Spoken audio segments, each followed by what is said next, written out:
अस्सलामुअलैकुम वरहमतुल्लाहि ताला वबरकातुहू। मोहतरम नाजरीन और मेरे दोस्तों, उम्मीद है आप सब बखैरियत और आफ़ियत से होंगे। आइए इस वीडियो में वक़्फ़ बिल को लेकर चंद बातें करते हैं और सुनते हैं और समझने की कोशिश करते हैं। वक़्फ़ बिल को लेकर पूरे हिंदुस्तान में बहुत सारी बातें चल रही है, बहुत सारे मुसलमान प्रोटेस्ट कर रहे हैं। वक़्फ़ बिल एक ऐसा बिल है जिसमें मुसलमानों के जो जायदाद है, जो उनके असलाफ़ ने, आबो अजदाद ने, जो उनके जो बाप दादा थे, जो अल्लाह के नाम पर ऐसे ज़मीनें रखे गए हैं जिसके जिसके यूज़ से, जिसके इस्तेमाल से मुसलमानों का भला हो, जहाँ स्कूल्स, मदरसे, कब्रिस्तान या कुछ ऐसे काम हो जिससे मुसलमानों का फ़ायदा हो।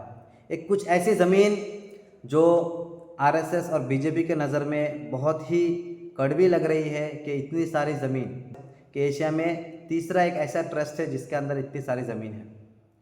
तो इतने सारी ज़मीन को देखकर शायद उनको हज़म नहीं हो रहा है, तो कुछ तर्क रख के कि मुसलमानों की भलाई के लिए, मुसलमानों का जो नुकसान हो रहा है, उस नुकसान को पूरा करने के लिए हम वक़्फ़ बिल को सरकार के जैसे यूज़ करेंगे, सरकारी ज़मीन बनाकर उसको यूज़ किया जाएगा। उसमें एक अहम चीज़ हुआ है जिसमें सुप्रीम कोर्ट ने उसमें रोक लगाई है।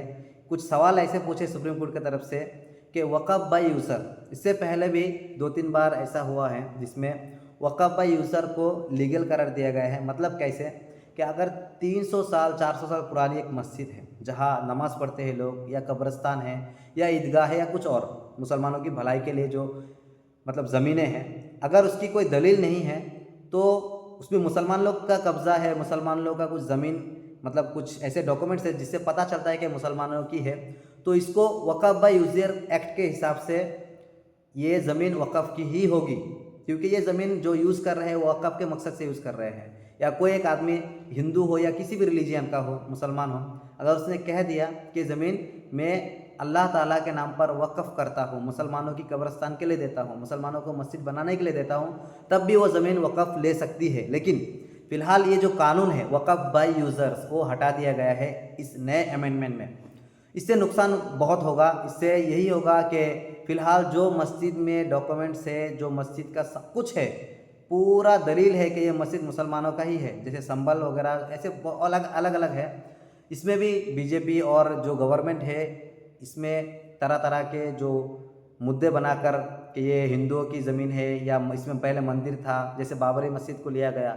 हालांकि तमाम सबूत और गवाहों के साथ बाबरी मस्जिद मुसलमानों की है, लेकिन आस्था का नाम देकर उसको लिया गया है। तो ऐसे जो मस्जिद, कब्रिस्तान या मदरसा वगैरह है, या अगर जो वक़्फ़ के अंडर है और जिसका एक लीगल डॉक्यूमेंट्स नहीं होगा, लेकिन वक़्फ़ बाय यूज़र के हिसाब से वो मुसलमानों की ज़मीन है, तो वो चीज़ मुसलमानों के हाथ में रहेगी।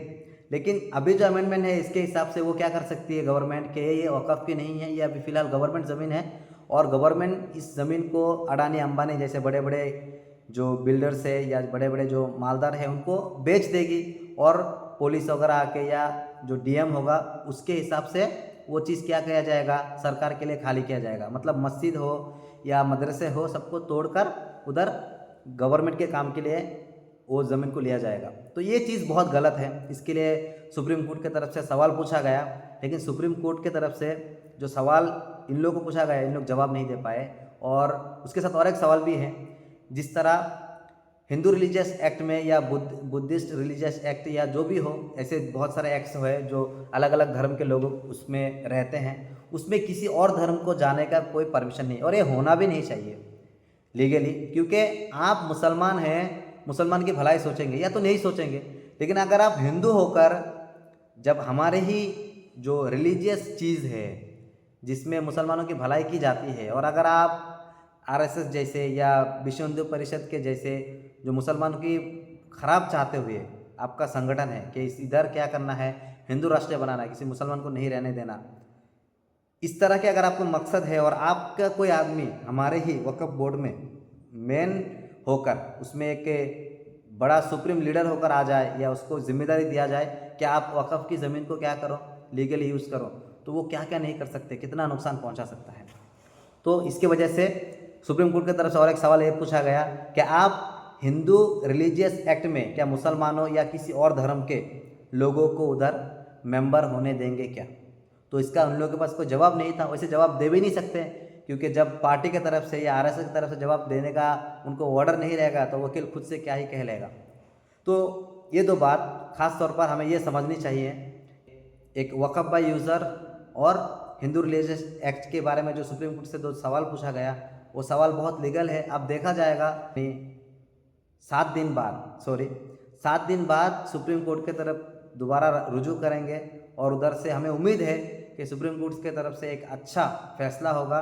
फ़िलहाल वो स्टे है, एक अच्छा फैसला होगा जिसमें मुसलमानों का और तमाम हिंदुस्तानियों का जो भला हो वैसा एक फ़ैसला आएगा। यही उम्मीद कर मैं इस वीडियो को ख़त्म करता हूँ और आप लोगों को छोड़ता हूँ कि आप लोग भी इसमें सोचिए और अपना राय सोशल मीडिया में, फेसबुक में या किसी और प्लेटफॉर्म में शेयर कीजिए, क्योंकि सोच इंसान को चेंज कर सकता है, बाकी कुछ नहीं चेंज कर सकता। आप रिलीजियस है या आप जनरल है या आप सेकुलर है, जो भी हो, सोच बड़ी चीज़ है। आप सोचें, समझें और उस पर आवाज़ उठाएं। अस्सलाम वालेकुम व रहमतुल्लाहि व बरकातुहू।